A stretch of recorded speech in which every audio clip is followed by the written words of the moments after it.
नमस्कार दोस्तों, मैं हूं लोकेंद्र मिश्रा और हिंदी साहित्य ऑप्शनल के आंसर राइटिंग की इस क्लास में आप सबका स्वागत है। आज हम जो प्रश्न पे चर्चा करने वाले हैं वो प्रश्न है, कामायनी एक सफल महाकाव्य है, स्पष्ट करें। तो कामायनी हमारे यूपीएससी के सिलेबस में है और उसी से संबंधित ये एक प्रश्न है। इससे पहले आपको एक बात समझनी होगी कि महाकाव्य क्या होता है। तो देखिए, प्रबंध काव्यों को सामान्यतः दो श्रेणियों में बांटा जाता है। एक को हम कहते हैं खंड काव्य और दूसरे को हम कहते हैं महाकाव्य। अब महाकाव्य क्या होता है, कोई ग्रंथ महाकाव्य कैसे है, इसके लिए कुछ कसौटियां हैं। एक तो आधुनिक काल में क्या मान्यता है उसके आधार पर, और एक जो पहले मान्यता थी प्राचीन काल में उसके आधार पर। यानी कि किसी ग्रंथ को महाकाव्य मानने के लिए दो प्रकार की प्रथाएं हैं। एक वह प्रथा है जो पहले मानी जाती थी काव्य शास्त्र के अनुसार, और एक है जो वर्तमान में किसी काव्य ग्रंथ को महाकाव्य कैसे माने वो है। अब वो क्या बातें हैं वो आपको अभी समझ में आ जाएगा इसी उत्तर के साथ साथ। दूसरी बात, खंड काव्य वह काव्य होता है जो किसी व्यक्ति के जीवन के किसी एक खंड पर ही फोकस हो। जैसे महाभारत में एक पात्र है कर्ण, और कर्ण के जीवन के केवल एक अंश को आप उठा लीजिए। वो अंश सपोज करिए कि कुरुक्षेत्र में जब कर्ण लड़ रहा है, उस युद्ध खंड को उठा लीजिए तो वो खंड काव्य होगा। लेकिन उसके संपूर्ण जीवन को अगर हम उतार लें किसी काव्य में तो उसको हम कहेंगे कि वो महाकाव्य है। ये तो बहुत सतही परिभाषा हो गई। इसके अलावा और भी चीज़ें हैं जिसके आधार पर हम देखते हैं कि कोई जो काव्य है वो प्रबंध काव्य, खंड काव्य है या महाकाव्य है। खैर, बात करते हैं इस प्रश्न की। तो कामायनी एक महाकाव्य है, इसके बारे में हमें बताना है। तो सबसे पहले आप क्या करेंगे, हम बता रहे हैं कामायनी हिंदी साहित्य के सर्वश्रेष्ठ छायावादी कवि प्रसाद की सर्वश्रेष्ठ कृति है। ये इंट्रोडक्शन दिया है। इसका प्रकाशन वर्ष 1936 में हुआ, ये गलत है। इसका प्रकाशन वर्ष 1936 है, केवल ये लिखेंगे, में हुआ नहीं लिखेंगे, ठीक है। उसके बाद बात करते हैं, कामायनी हिंदी साहित्य के आधुनिक काल का सबसे महत्वपूर्ण तथा एक अर्थ में हिंदी का अंतिम सफल महाकाव्य है, ये ऐसा माना जाता है। तो ये भी लिख दिया इन्होंने। उसके बाद इन्होंने आगे क्या लिखा, डॉक्टर नगेंद्र ने अपनी प्रसिद्ध पुस्तक कामायनी के अध्ययन की समस्याएं में स्पष्टतः कहा है कि कामायनी के महाकाव्यत्व का निर्धारण पारंपरिक नहीं आधुनिक कसौटियों के आधार पर होना चाहिए। यही मैं बता रहा था कि दो तरह की कसौटियां हैं महाकाव्य को समझने के लिए, एक पारंपरिक और एक आधुनिक। अब आधुनिक के आधार पर ही हम इसको महाकाव्य मानते हैं, ये डॉक्टर नगेंद्र कहते हैं, और उनकी कसौटियां ऐसी हैं।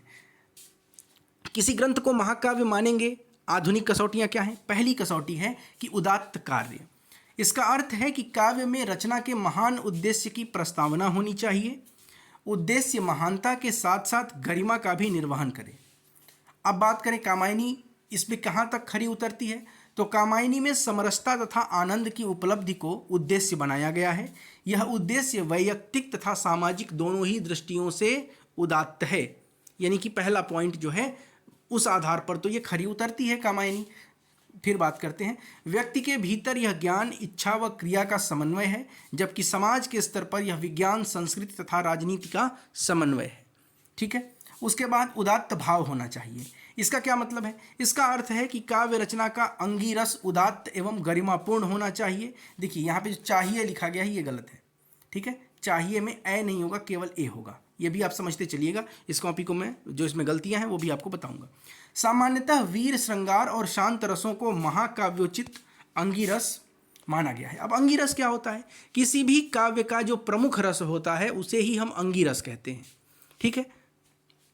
कामायनी का अंगिरस आनंद मूलक शांत रस है, जो 9 रसों से इतर शैवाद्वैतवादी दर्शन पर आधारित रस है। इसे ही अन्य सभी रसों की उत्पत्ति हुई है, अतः यह अत्यंत उदात्त भाव है। हमने ये भी बता दिया कि उसमें उदात्त भाव भी है। उसके बाद उदात्त प्रभाव या उदात्त शैली होनी चाहिए। आधुनिक कसौटी है ये महाकाव्य होने की। तो इसका अर्थ है शिल्प को गरिमामय स्वरूप प्रदान करने से है। कामायनी की भाषा, बिंब योजना, प्रतीकात्मकता आदि विशेषताएं इसे उदात्त शैली का सिद्ध करती हैं। इसकी तात्समिक शब्दावली इसकी उदात्तता में 4 चांद लगाती है, ठीक है। तत्सम युक्त भाषा है, जैसे उदाहरण दिया इन्होंने, उषा सुनहले तीर बरसती जय लक्ष्मी सी उदित हुई। फिर उसके बाद ये दूसरा उदाहरण, कर रही लीला में आनंद महाचित सजग हुई सी व्यक्त, विश्व का उन्मीलन अभिराम इसी में सब होते अनुरक्त। फिर अगला जो कसौटी है, अगली जो कसौटी है वह है उदात्त कथानक। किसी महाकाव्य का कथानक उदात्त है या नहीं है, ये डिसाइड करेगा कि वह महाकाव्य है या नहीं है, किसी भी काव्य का।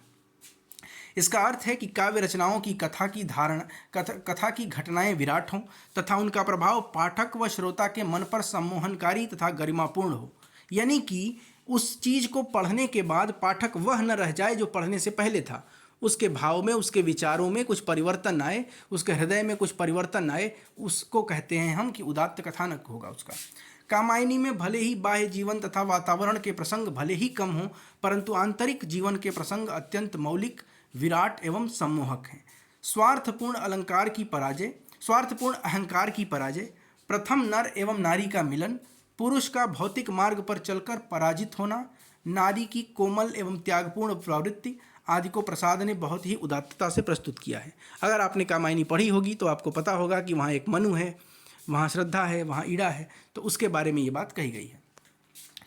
अब उदाहरण दिया इन्होंने, कामायनी कुसुम वसुधा पर पड़ी न वह मकरंद रहा, एक चित्र बस रेखाओं का है उसमें अब रंग कहाँ। अब बात करते हैं कि उदात्त चरित्र, जो नायक होगा उसके अंदर चरित्र जो है उसका वो उदात्त चरित्र होना चाहिए। यह किसी महाकाव्य की आधुनिक कसौटियों में से एक है। इसका अर्थ है कि नायक को नैतिक, दृढ़, साहसी, विनम्र, करुणामय, संयमी, धीर आदि गुणों से सुसज्जित होना चाहिए। देखिए, चाहिए गलत लिखा है, मैंने आपको बताया। अब मनु के चरित्र की बात करें तो मनु का चरित्र रचना के प्रारंभ में तो धीर और उदात्त नजर नहीं आता है। जब वह परेशान है, जब वह देखता है पहाड़ों पर बैठकर वो शिला की शीतल छां, आपने पढ़ा होगा ना, वहाँ बैठकर जब वो देखता है प्रलय को, विनाश को देखता है, और जब जीवन से वो एक तरह से आप कहिए कि बहुत अधीर हो जाता है, वहाँ पर तो वह उदात्त नज़र नहीं आता, वहाँ वह स्वार्थी नज़र आता है, अहंकारी नज़र आता है। इसके कारण से ही कुछ समीक्षक कहते हैं कि श्रद्धा को नायक मान लिया जाए, मनु को नायक न माना जाए। लेकिन श्रद्धा में नारी का गुण तो है ही, उसमें दृढ़ता और शक्ति के तत्व जो है वो कम है, और दृढ़ता और शक्ति हमें देखने को मिलती है मनु में। कैसे भी बात करें आगे, वैसे भी ये जो चरित्र है इसकी परख रचना के अंत में होती है कि कौन सा चरित्र ऐसा है कि उस चरित्र में क्या परिवर्तन हुआ। तो अगर हम मनु के पहले के स्वरूप को देखें, शुरुआती स्वरूप देखें मनु का, तब तो वह धीर, गंभीर और उदात्त नजर नहीं आता है। परंतु जैसे ही कथा की परिणति होती है, उस दृष्टि से अगर हम देखें तो मनु कामायनी में नायक की शर्त को पूरी करते हैं। कब करते हैं?